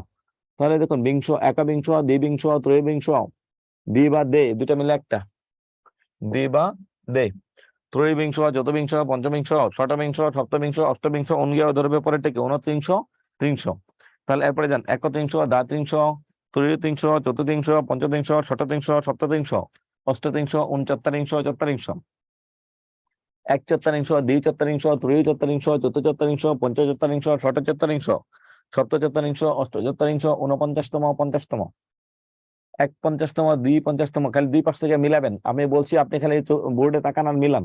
দ্বিচত্বরিংশ, ত্রয়োচত্বরিংশ, চতুর্চত্বরিংশ, পঞ্চচত্বরিংশ, ষটচত্বরিংশ, সপ্তচত্বরিংশ, অষ্টচত্বরিংশ, 49তম, 50তম, 70 থেকে 80, এক সপ্ততিতম, দ্বি সপ্ততিতম, ত্রয়ী সপ্ততিতম, চতুঃসপ্ততিতম, পঞ্চসপ্ততিতম। মাথার উপর দিয়ে যাচ্ছে। কেন কেন কেন যাবে মাথার উপর দিয়ে? ভিতরে ঢুকান, মাথার ভিতরে, একবারে মাথার ভিতরে ঢুকাবেন। আগে আপনি লিখবেন বিংশ, লিখবেন 10 বার লিখা, এর আগে এক, দ্বি, তৃতীয়, এভাবে লিখবেন। ক্লাস 1-এ যেভাবে আপনি ত্রয়োচত্বরিংশ, থ্যাংক ইউ, ত্রয়োচত্বরিংশ, ত্রয়োত্রিংশ, এটা ভুল লিখছেন। চত্বরিংশ মানে 40, ত্রয়োচত্বরিংশ মানে 43। আচ্ছা, এক সপ্তাধিতম, দ্বি সপ্তাধিতম, ত্রয়ী সপ্তাধিতম, চতুঃসপ্তাধিতম, পঞ্চসপ্তাধিতম, ষটসপ্তাধিতম, সপ্তসপ্তাধিতম, অষ্টসপ্তাধিতম, 79তম, 80তম। আচ্ছা, 90 থেকে 100, এক নবতিতম, দ্বি নবতিতম, ত্রয়োনবতিতম, চতুর্নবতিতম, পঞ্চনবতিতম, ষটনবতিতম, সপ্তনবতিতম, অষ্টনবতিতম, নবনবতিতম মানে 99। এটা পরীক্ষা আসছে লাস্ট 2 সপ্তাহ আগে। 99 এর ক্রমবাচক সংখ্যা কত? নবতিতম মানে 90, এর আগে একটা বসাবেন নব। নবতিতম সমান সমান কি হলো? 99। নবতিতম সমান সমান কি হবে? 99, নবতিতম। আচ্ছা, এরপরে আসুন, এই হচ্ছে আমাদের সংখ্যাবাচক সংখ্যা, ক্রমবাচক। এখন যদি ভাই ভাই আপনাকে জিজ্ঞেস করে আপনার রোল কত ছিল, তাহলে কি বলবেন? 1 থাকলে প্রথম, 10 থাকলে দশম, 40 থাকলে চত্বরিংশ, 43 থাকলে চতুর্চত্বরিংশ। আশা করি বুঝতে পেরেছেন। কমেন্টে সবাই বুঝতে পেরেছি লিখছি। আচ্ছা, এরপরে আসুন অঙ্কবাচক, পরিমাণ বা গণনাবাচক সংখ্যা। এই গণনাবাচক শব্দগুলো 3 ধরনের হয়। এক, যখন আপনি কোন একটা সংখ্যা, আগে এটা বলুন, অঙ্কবাচক মানে কি? অঙ্কে লেখো, ক্লাস 1-এ পড়েছেন। 1, 2, 3, 4, এগুলো হচ্ছে অঙ্কবাচক। 1 ও 1, 2 রসি 2, 3 দন্তন্য 3, 4 ও 4, এগুলোর নাম হচ্ছে কি? অঙ্কবাচক। এগুলোর নাম হচ্ছে পরিমাণবাচক। পরিমাণবাচক শব্দগুলো 3 ভাবে হয়। 1 নম্বরে হচ্ছে কথাই, 2 নম্বরে হচ্ছে ভগ্নাংশ, 3 নম্বরে হচ্ছে সমষ্টি। 3 নম্বরে কি? সমষ্টি। ভগ্নাংশ মানে কি? ভগ্নাংশ মানে হচ্ছে 4/1 ভগ্নাংশ, 2/1 ভগ্নাংশ। এই যে কথাই মানে বানান করে করে লিখে রাখছে, বানান। কথাই, কথাই মানে কোন একটা সংখ্যাকে, এটা হচ্ছে অঙ্কবাচক, এটা হচ্ছে কথাই। অঙ্ক লিখো, কথাই লিখো। এরপরে আসুন সপ্তাহ মানে সমষ্টি। এই যে 7 দিনের সমষ্টিকে এক সপ্তাহ বলি, 30 দিনের সমষ্টিকে মাস বলি। স্যার পিছনের স্লাইড কি? 343 কি হবে? 343, আপনি 343 কেন? আপনার রুলকে 343 ছিল? আগে এটা বলুন, এরপরে আমরা বলবো। স্যার চত্ববিংশ নাকি চত্বরিংশ? চত্বরিংশ, র র র, ব বিন্দু র, ব বিন্দু র, চত্বরিংশ, বিংশ না, চত্বরিংশ। তাহলে অঙ্কবাচক মানে অঙ্কে লিখো, পরিমাণবাচক 3টা, কথাই মানে এই যে বানান করে লিখবেন। চ লয় লয় রসিকা তাহলে বর্ষ 40, 40। তারপরে কি আছে? সপ্তাহ মানে 7 দিনের সমষ্টি, 4/1, 2/1, এগুলো 9, 10-এ বুঝবে, খুব সুন্দর করে দেয়া আছে। বেসিকটা বোঝানোর চেষ্টা করেছি, বাকিটা হচ্ছে 9 10 এর বোর্ড বইয়ে দেয়া আছে, এখান থেকে আপনি পড়ে নেবেন। পিছনের স্লাইডে কি জানতে বলছেন? গেলাম পিছনের স্লাইডে, এখানে বলুন কি ক্রম বা পূরণবাচক। ক্রম বা পূরণবাচক বলতে কি হচ্ছে? প্রথম, দ্বিতীয়, তৃতীয়। দ্বিতীয় লোকটিকে ডাকো, এখানে গণনায় একজনের পর আরেকজন বোঝানো হয়েছে, এটা দরকার নেই। তৃতীয়, চতুর্থ, পঞ্চম এগুলো হচ্ছে ক্রম বা পূরণবাচক সংখ্যা। এই হচ্ছে আমাদের সংখ্যাবাচক শব্দ।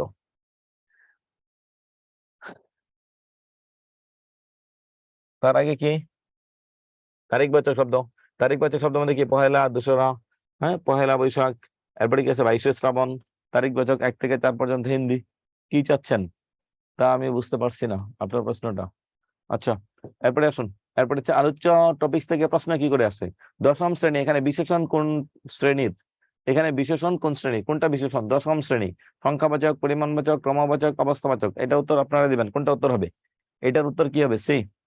সি উত্তর সঠিক, সি ক্রমবাচক। Thank you. তাহলে এটা উত্তর দেন। নব নবতিতম কোন সংখ্যার পূরণবাচক শব্দ? নব নবতিতম উত্তর দিবেন, দ্রুত উত্তর দিবেন। নব নবতিতম কোন সংখ্যার পূরণবাচক? 99, 89 না 99। Thank you, 99। এরপরে দেখুন 4/1, এটা কোন ধরনের এর সংখ্যাবাচক শব্দ নয়? কোনটি? 4/1 চৌথা। সিকি পুয়া মানে পৌনে না, বাকি সবগুলো বুঝাই। চৌথা মানে 4/1 ভাগ। সিকি মানে 1 টাকা 4/1 ভাগ। সিকি কি আপনারা দেখছেন? সিকি মানে পয়সা, 25 পয়সা। এটা কে কে দেখছেন কমেন্টে লিখুন। সিকি পয়সাটা কি আপনারা দেখেছেন কিনা? সিকি, সিকি মানে কি? 25 পয়সা, যেটা 1 টাকা 4/1 ভাগ। দেখছেন সবাই সিকি? এখনকার জেনারেশনে এই সিকি আর দেখে নাই। এখন যাদের বয়স 2 বছর, 5 বছর, 7 বছর, এরা এদেরকে সিকি বললে কোনোদিন চিনবে না। এরা যখন এই বই নিয়ে বসবে, 9 10 এর বই, বকাবকি শুরু করবে, সিকি আবার কি। দেখিনি কে? না দেখেন নাই কেন? 25 পয়সা দেখেন নাই আপনার জীবনে? কে লিখছেন? রুজিনা আক্তার। কেন দেখেন নাই কেন? আমার সঙ্গে আছে স্যার, থ্যাংক ইউ। এই তো দরকার। এখন তো 5 টাকাই নেই, 5 টাকা পাওয়া যায়। 1 টাকার লাল যেটা ছিল, হ্যাঁ এটা দেখে নেই। হরতাল দেখছি। ইসমাইল হোসেন রাজনৈতিক কথাবার্তা করেন কেন? হ্যাঁ, আমরা কি রাজনীতি করি নাকি এখানে ক্লাসে? আমরাও করতেছি পেট নীতি। সামনে একটা চাকরি দরকার, আমার জীবিকা দরকার। হ্যাঁ, এইটার চিন্তা ভাবনা করবেন। লাল আছে 4 আনা, এই যে পাইছেন 4 আনা, যেটা 4 আনার নাম হচ্ছে সিকি। আচ্ছা, 4 আনাকে বলা হতো সিকি, মানে কি 1 টাকা 4/1 ভাগ, সিকি। ওকে, আচ্ছা, থ্যাংক ইউ। এই হচ্ছে আমাদের প্রশ্ন। দেখুন কি করে আসে। গণনাবাচক শব্দ কোনগুলো? গণনা বা পরিমাণবাচক। গণনা বা পরিমাণবাচক, ওই যে বানান বানান করে লিখবেন, এটা হচ্ছে অঙ্কবাচক। এগুলো হচ্ছে ক্রমবাচক। এগুলো হচ্ছে তারিখবাচক। চত্বারিংশ, এটার উত্তর আপনারা দিবেন। চত্বারিংশ, দেখুন চত্বারিংশের উত্তর কি? উত্তর কি? উত্তর কি? কমেন্ট করুন। C C C 40। Thank you, 40।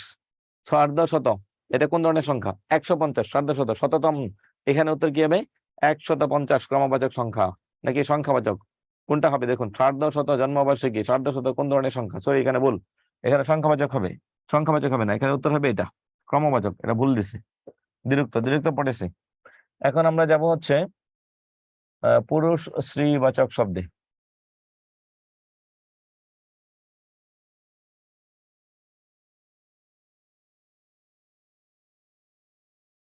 লিঙ্গ প্রকরণ। লিঙ্গ প্রকরণে যাব। লিঙ্গ 150, সার্ধশত, এটা হচ্ছে ক্রম বা পূরণবাচক। ওই যে আমরা প্রথম, দ্বিতীয়, তৃতীয় বলেছিলাম না, এরকম 150তম জন্মবার্ষিক, 150তম মৃত্যুবার্ষিকী, এরকম শব্দ। 150তম জন্মবার্ষিক, 150তম মৃত্যুবার্ষিক, এইরকম। স্যার লিখতে ভুল হয়েছে, ইয়েস। ওকে,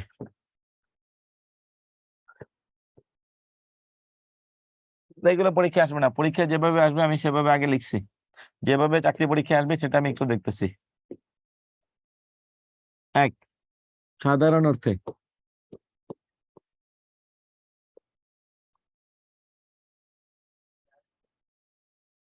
2, বিবাহোত্তর অর্থে। 3, একই শব্দের দুটি করে।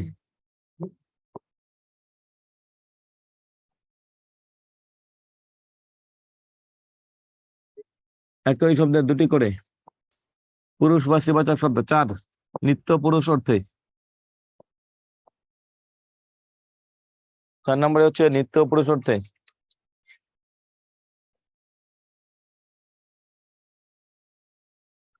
4, 5, নিত্যশ্রী অর্থে। 6, ক্ষুদ্রার্থে। 7 বিদেশি পুরুষ স্ত্রীবাচক অর্থে। 8 তৎসম পুরুষ বা স্ত্রীবাচক অর্থে।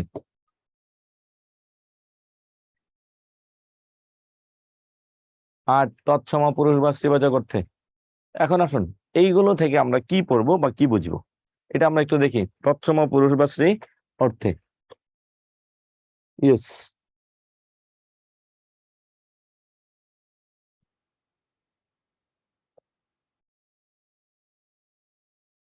7 নম্বরে কি লিখছি? বিদেশি বলবো, সবগুলোই তো আলোচনা করব। এখন দেখুন আমি একটা শব্দ লিখতাম ভাই, ভাইয়ের বিপরীত শব্দ কি? ভাইয়ের বিপরীত শব্দ কি? বোন। আচ্ছা, এরপরে শুন শিক্ষক, শিক্ষকের বিপরীত শব্দ কি? শিক্ষিকা। শিক্ষক, শিক্ষিকা,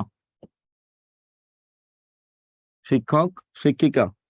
দেবর, দেবর বিপরীত শব্দ কি? ননদ। দেবরের বিপরীত শব্দ কি? ননদ। আচ্ছা, এখন আসুন বন্ধু, বন্ধুর বিপরীত শব্দ কি? বান্ধবী। মানলাম। এখন ভাই যখন বিয়ে করে ভাইয়ের বউকে আমরা কি বলি? ভাই যখন বিয়ে করে ভাইয়ের বউকে আমরা কি বলি? কমেন্টে লিখুন। ভাইয়ের বউকে কি বলি? ভাবি। শিক্ষক, এখন শিক্ষক মানে কি? একজন ছেলে যদি সে পড়ালেখা করাই, কাউকে পড়াই, তবে তাকে বলে শিক্ষক।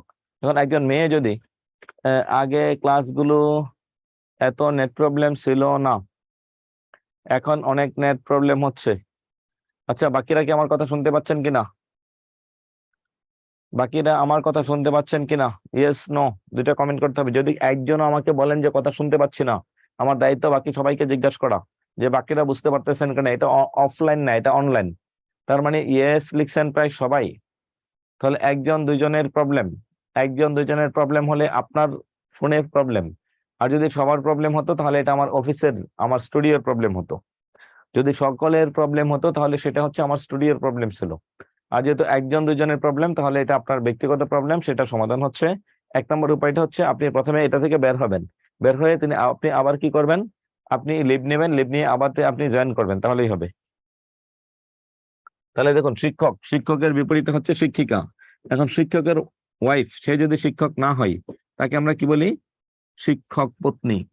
এখন ধরুন আপনার স্যার, স্যারের ওয়াইফ সে শিক্ষক না, তাহলে আপনি তাকে কি ডাকবেন বলুন তো? তাহলে আপনি তাকে কি ডাকবেন? শিক্ষিকা নাকি হচ্ছে শিক্ষক পত্নী? তাকে কি ডাকবেন বলুন? আপনার স্যারের ওয়াইফ সে শিক্ষক না, সেক্ষেত্রে আপনি তাকে কি বলে সম্বোধন করেন? কমেন্টে একটু লিখুন কি বলেন, আপনি সচরাচর কি বলেন ব্যক্তি জীবনে? ম্যাডাম বলেন। একজন লিখছেন ভাবি। কেন? আপনার ভাবি কারণ আপনার স্যার কি আপনার ভাই নাকি? ম্যাডাম, ম্যাডাম কোন হিসাবে ডাকলেন এটা আমাকে একটু বোঝাবেন। যে স্যার তো সে শিক্ষক, কিন্তু একটা মেয়ে সে তো শিক্ষক না, তাহলে আপনি কেন ম্যাডাম বলবেন? কোন দৃষ্টিতে ম্যাডাম বলবেন? আমাকে এটা একটু বুঝান যে এই কারণে আমি ম্যাডাম বলবো। কোনো মতেই তারে ম্যাডাম বলা যাবে না। কারণ আমার বউ যদি শিক্ষক হয় তাহলে আপনি তারে ম্যাডাম ডাকতে পারবেন, এছাড়া আমার বউরে আপনি ম্যাডাম ডাকতে পারবেন না। শেষ। আপনি ডাকবেন শিক্ষক পত্নী। এর বাইরে ডাকলে সেটা ব্যাকরণগত ভুল। এর বাইরে যদি কিছু ডাকেন সেটাকে ব্যাকরণগত ভুল বলে। আচ্ছা, দেবরের বিপরীতে ননদ। দেবর যখন বিয়ে করে তার বউকে কি বলি আমরা? যা বলি। বন্ধুর বিপরীতে বান্ধবী। এখন ধরেন বন্ধু বিয়ে করেছে, বন্ধুর বউকে আপনি কি বলবেন? আমাকে ভাবি ডাকে। কে ডাকে? আচ্ছা, এখানে আসুন স্যারের বউ, স্যারের বউ বলা যাবে না, শিক্ষক পত্নী। শেষ। স্যার ইংরেজি শব্দ, বউ বাংলা শব্দ, দুইটা দুই ভাষার বলবেন কেন? হ্যাঁ, হ্যাঁ, দুইটা দুই ভাষার বলা যাবে না। দেখেন তো কি বলতে চাই? আয়েশা। আচ্ছা, এখন বলুন বন্ধুর বউকে আপনি কি ডাকেন? বন্ধুর বউকে আয়েশা বলুন, কি বলতে চান? বন্ধুর বউকে, একজন লিখছেন বৌদি, আরেকজন লিখছেন ভাবি। বন্ধুর বউকে আপনি কি বলেন এটা একটু বলুন। আয়েশা কি বলতে চান বলুন? বন্ধুর বউ আপনার ভাবি কি করে হলো? বন্ধুর বউ আপনার ভাবি কি করে হলো?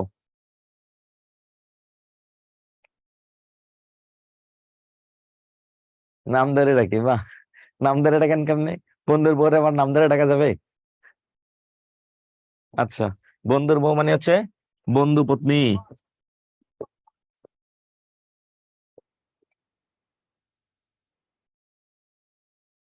মানলাম। এখন দেখুন একটা শব্দের আমরা প্রথমে বলছিলাম সাধারণ অর্থ, ভাইয়ের বিপরীতে বোন সাধারণ, ভাইয়ের বিপরীতে ভাবি বিবাহোত্তর, শিক্ষকের বিপরীতে শিক্ষিকা সাধারণ, আর শিক্ষক পত্নী হচ্ছে বিবাহোত্তর। মানে বিয়ের মাধ্যমে এই দুটো সম্পর্ক নির্ধারিত হয়েছে।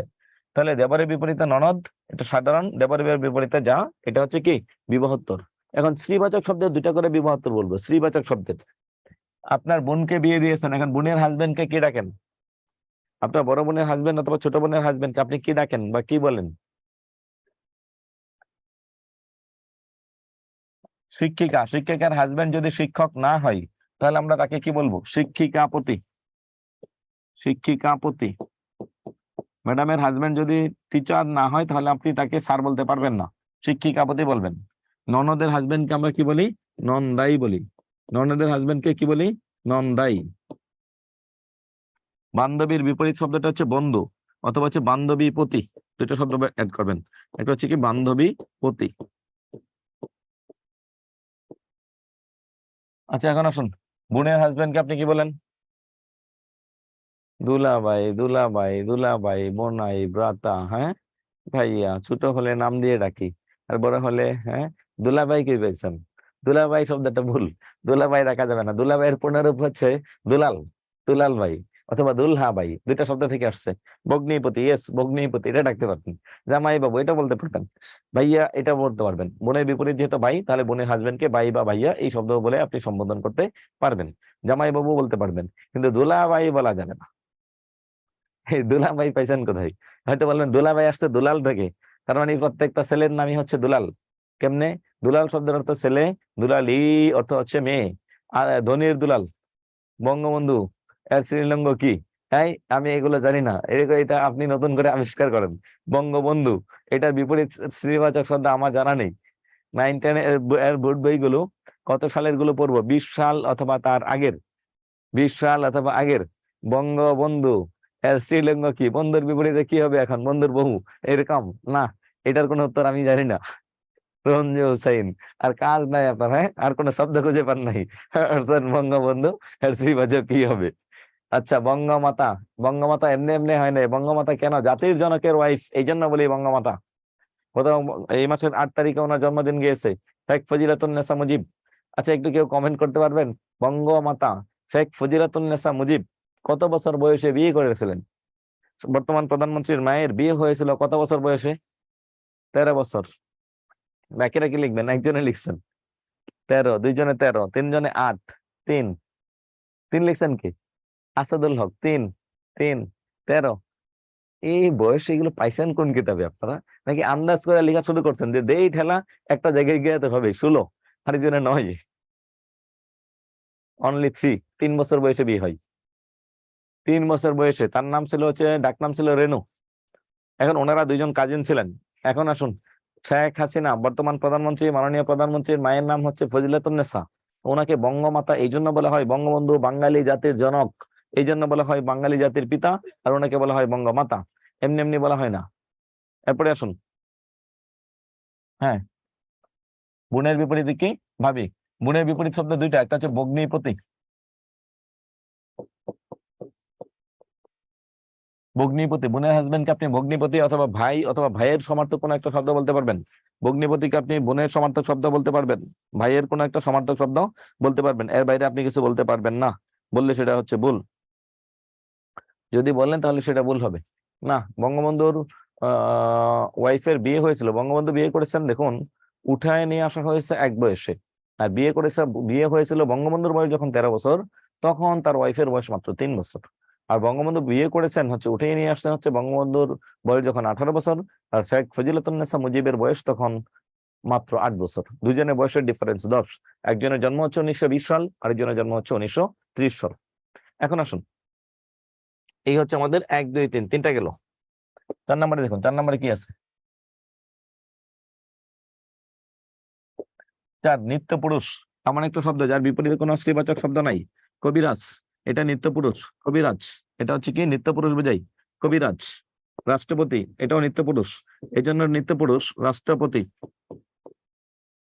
রাষ্ট্রপতি এই জন্য নিত্য পুরুষ যে পুরুষ হলেও রাষ্ট্রপতি, মহিলা হলেও রাষ্ট্রপতি।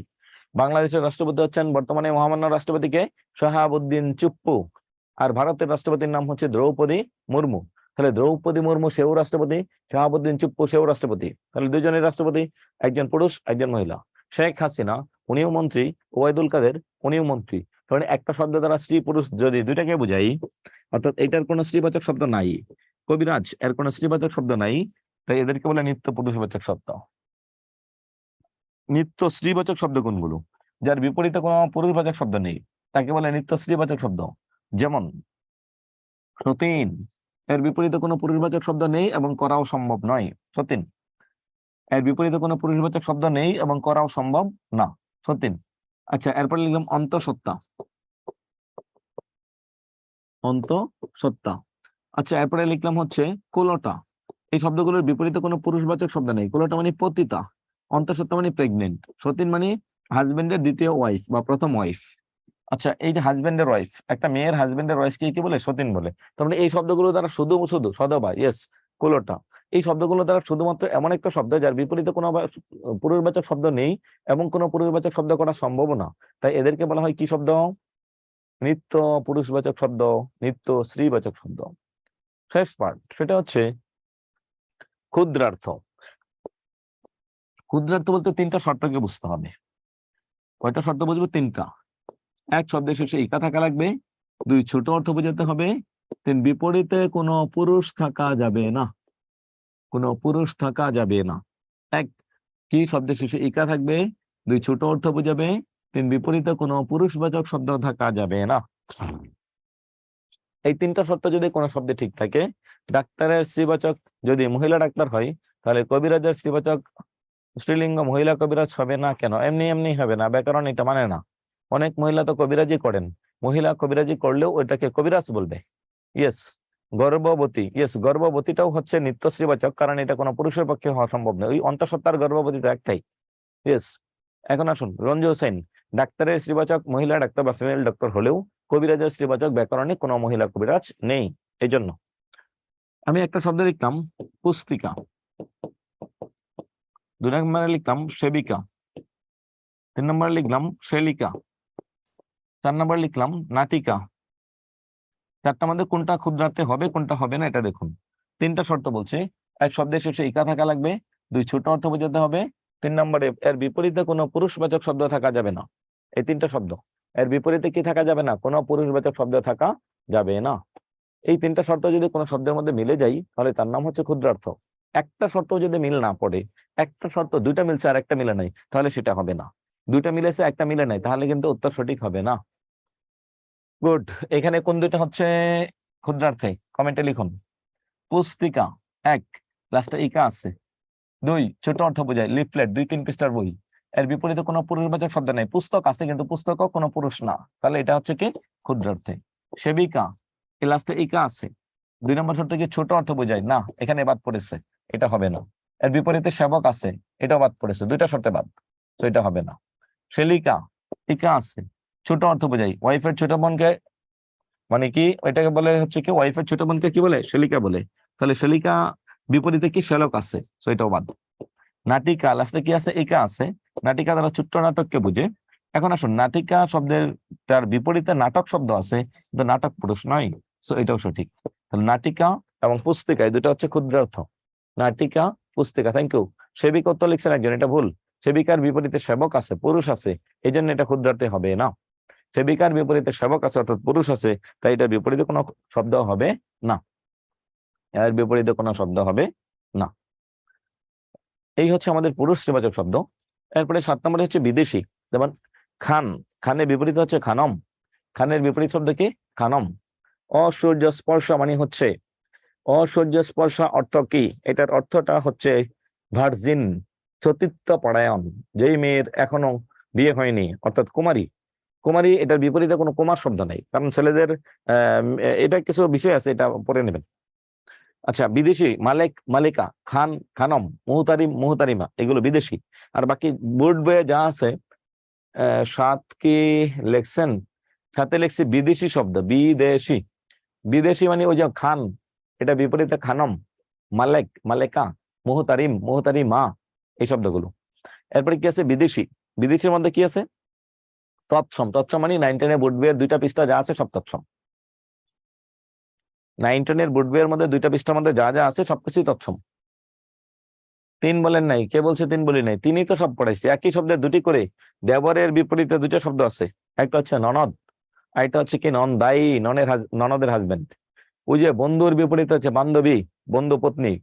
শিক্ষকের বিপরীতে শিক্ষিকা, এটা হচ্ছে কি শিক্ষক পত্নী, দুইটা করে লিখছি।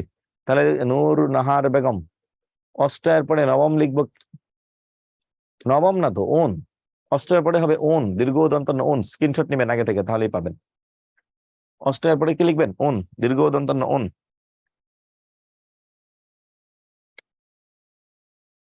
হ্যাঁ, মাগরিবের নামাজের সময় হয়েছে, আমরা আমাদের ক্লাসের একেবারে শেষ পর্যায়ে আছি, 5 মিনিটের মধ্যে আমরা ক্লাস শেষ করে দেবো, জাস্ট 5 মিনিট সময় লাগবে আমাদের।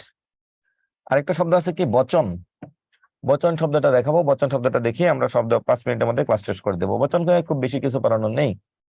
বচন শব্দটা হচ্ছে সংখ্যার ধারণা, অর্থাৎ একটা শব্দ, ওই যে আমরা যেটাকে বলে হচ্ছে নাম্বার, এক বচন নাকি বহু বচন। বচন দুই প্রকার, বচন দুই প্রকার, একটা হচ্ছে এক বচন, একটা হচ্ছে বহু বচন।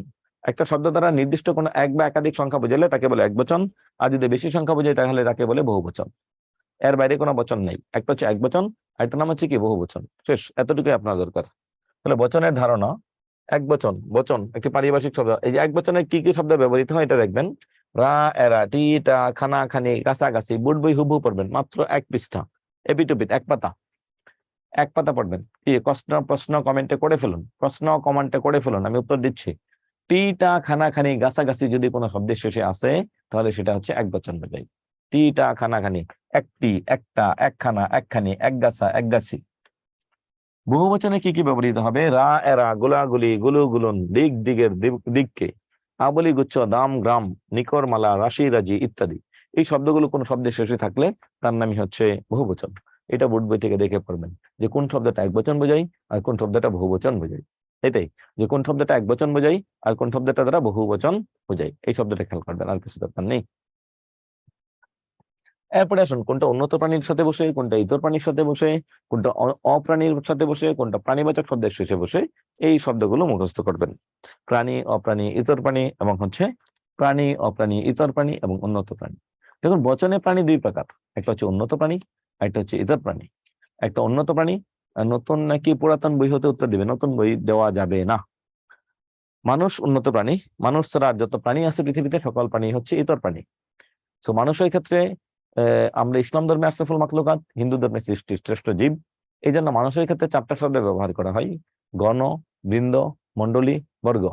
গণ, বৃন্দ, মণ্ডলী, বর্গ, এইটা নেওয়া দরকার নেই, এটা হচ্ছে আপনার বোর্ড বেয়ে দেয়া আছে, আমার পিছনে যেটা স্ক্রিনশট আছে এটা নেওয়া দরকার নেই।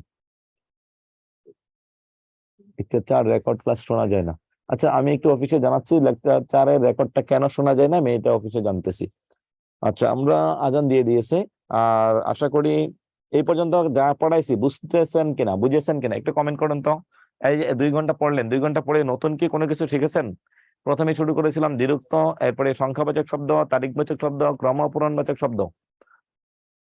শিক্ষকের মানিটাকে বুঝতেছি না, শিক্ষক এটা কোন প্রশ্ন থেকে বলছেন? নতুন কিছু শিখতে পাচ্ছেন কিনা? রাজিয়া আক্তার সেতু, ওনাকে একটু হাত উঠেছে, ওনাদেরকে একটু কথা বলতে দেন। নতুন করে কোনো কিছু শিখেছেন কিনা এই ওদেরকে একটু করে দেন, আমি এড করে দেন।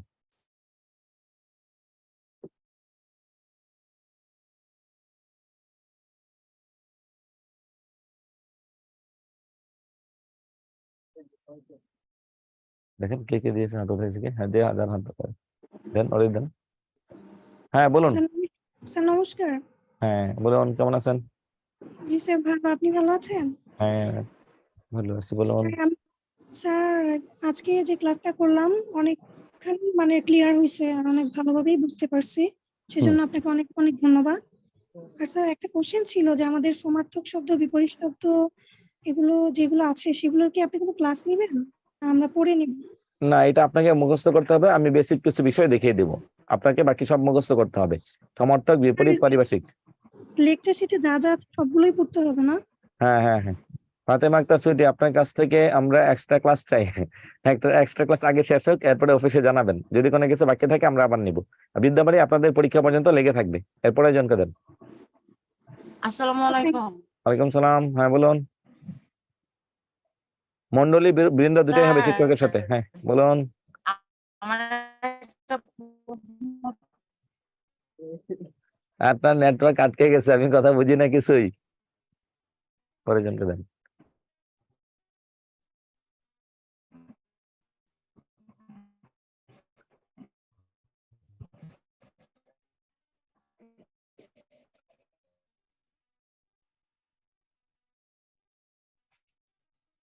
আচ্ছা, নামাজের সময় হয়ে যাওয়ার দরুন আমরা হয়তো সবার সাথে আজকে আর কথা বলার সুযোগ পাবো না।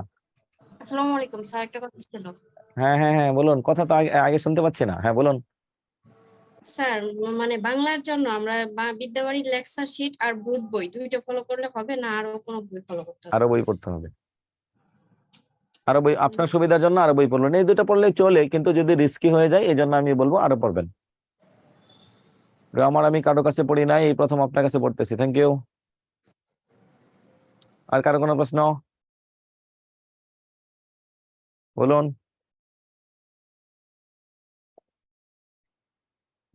ওকে, তাহলে আর কারো কোনো প্রশ্ন নাই, তাহলে আজকের ক্লাস আমরা এই পর্যন্ত সমাপ্ত করতে পারছি। ঠিক আছে, তাহলে সবাই ভালো থাকবেন, সুস্থ থাকবেন, সময়কে কাজে লাগাবেন, ভালো করে পড়ুন। আল্লাহ হাফেজ।